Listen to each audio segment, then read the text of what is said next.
My name is Lauren Whitaker. I'm 27, and for most of my life, I tried to be the glue that held my family together. I work as a graphic designer, live in Portland, and have always been the one who keeps the peace. But last week, something happened that shattered whatever was left of my loyalty to them. It was a quiet Thursday evening when my phone started blowing up, texts, missed calls, notifications from our family group chat. At first, I thought something terrible had happened. Then I opened the chat and froze. Every single one of my private messages, the ones I had sent to my best friend Chloe late at night when I was crying about my family, were right there for everyone to see. I felt my stomach drop as I read my own words, stripped of context, now on display like some twisted exhibit. My sister, Madison, had taken screenshots of my venting and forwarded them to the entire family. The chat exploded with angry emojis, accusations, my mother typing paragraphs about how ungrateful I was. My father's response was just one line. "So, this is what you really think of us?" I could barely breathe. My face burned with humiliation. My hands shook so badly, I almost dropped my phone.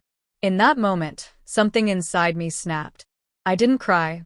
I didn't apologize. I just stared at my phone, feeling the last bit of trust one had for them turn to ash. That was the moment I knew I couldn't stay in this family the way things were. Growing up in the Whitaker house felt like living on a stage where everyone had a role, and mine was to be the quiet, easy child. My mother, Evelyn, had impossibly high standards for everything: grades, looks, behavior. She was the type of mom who'd say, "Good job," but follow it with, "Next time, aim for better." My father, Richard, was around physically but emotionally miles away, always buried in work or sitting silently in front of the TV. And then there was Madison, my older sister by 2 years, the golden child. She was louder, bolder, and more rebellious, yet somehow always the one Mom defended. When Madison slammed doors or stayed out past curfew, Mom would sigh and say, "She just has a strong personality." When I made a mistake, even something small, I'd get the lecture about not letting the family down. It wasn't always bad. There were summers when we'd sit on the porch eating popsicles, laughing about nothing. But more often, I felt like I was walking on eggshells, trying not to upset anyone. I became the listener, the helper, the one who cleaned up after fights and smoothed things over. When Madison got into trouble at school, I was the one sent to talk to her and convince her to apologize. When Mom was upset, I'd make her tea and sit quietly until she calmed down. But no one really asked how I was doing. Even as a kid, I learned to keep my feelings to myself. If I cried, Mom would say, "Don't be dramatic." If I got angry, Dad would shake his head and tell me to be the mature one. So I did. I buried everything. And over the years, Madison seemed to sense that about me, like she knew she could get away with anything because I wouldn't fight back. That dynamic shaped everything. The way I handled conflict, the way I bent over backwards to keep peace, the way I lost myself trying to keep everyone else happy. As I got older, that peacemaker role only grew heavier. In college, when my parents were going through a rough patch, I'd stay up late on the phone with Mom, listening to her vent about Dad. I was 19 trying to pass finals, and instead of partying with friends, I was writing out advice for my parents like I was some sort of marriage counselor. After graduation, I moved back home for a while to save money, but mostly to help Mom with the house because she couldn't handle it alone. I picked up a second job as a barista to pay my own bills so they wouldn't have to. Meanwhile, Madison breezed through life, moving in with boyfriends, quitting jobs whenever she felt like it. And every time she fell apart, guess who got the phone call? Me. "Lauren, could you talk to your sister? She won't listen to me," Mom would plead. So I did. I'd sit with Madison on the floor of her messy apartment, talking her through breakups, helping her find a new job, even lending her money I didn't really have. And still, no one seemed to notice the toll it was taking on me. I started keeping a private journal, scribbling down the things I couldn't say out loud. Sometimes, late at night, I'd text my best friend Chloe long, rambling messages about how exhausted I was from trying to hold everyone together. Those messages were my lifeline, the only place I could be honest. But the more honest I became in those late-night conversations, the more guilt I felt. I knew if my family ever saw what I wrote, they'd see me as a traitor. I tried to keep the peace, even when Madison made snide comments like, "You think you're better than the rest of us just because you have a stable job." I'd laugh it off, swallow the sting, and tell myself not to make things worse. But deep down, I was running on fumes. I had given them everything, my time, my money, my emotional energy, and somehow it was never enough. And then one small moment, one choice by Madison, would turn all of that into an explosion I couldn't come back from. The night it happened started out so ordinary. I had just finished dinner and was curled up on my couch, finally enjoying some quiet after a long week. My phone buzzed, first one notification, then another, then dozens. When I opened our family group chat, my blood ran cold. Screenshot after screenshot of my private messages to Chloe filled the screen. Messages where I had written about feeling invisible in my family, about how Madison always seemed to get away with everything, about how exhausted I was from being the responsible one. My chest tightened as I scrolled. Madison had sent them all. There was no explanation, no context, just my raw words, exposed. Within minutes, my mom replied, "Wow, Lauren, this is how you talk about your own family? Shame on you." Then my dad. "You always seemed so grateful, but I guess this is the real you." My phone buzzed nonstop.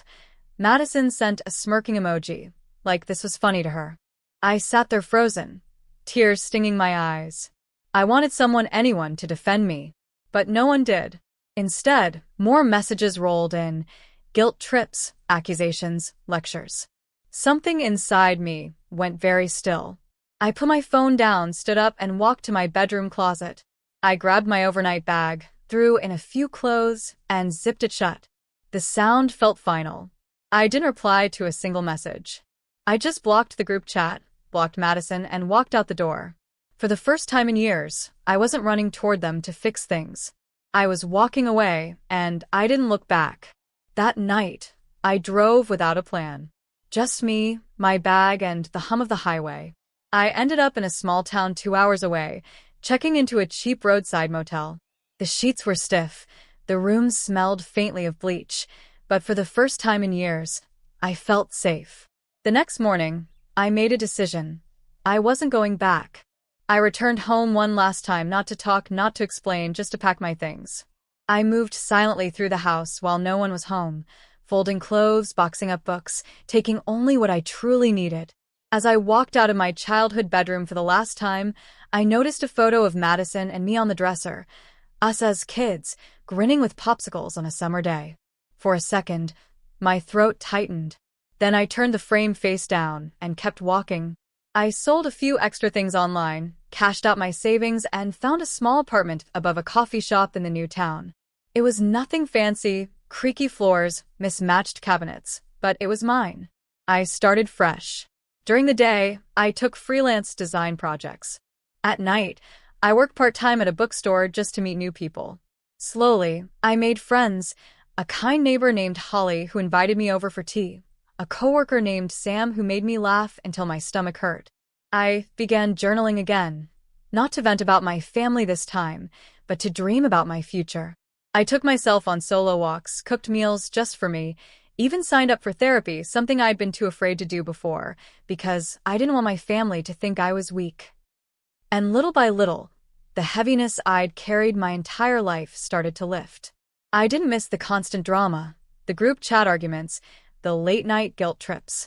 For the first time, I wasn't just surviving. I was living.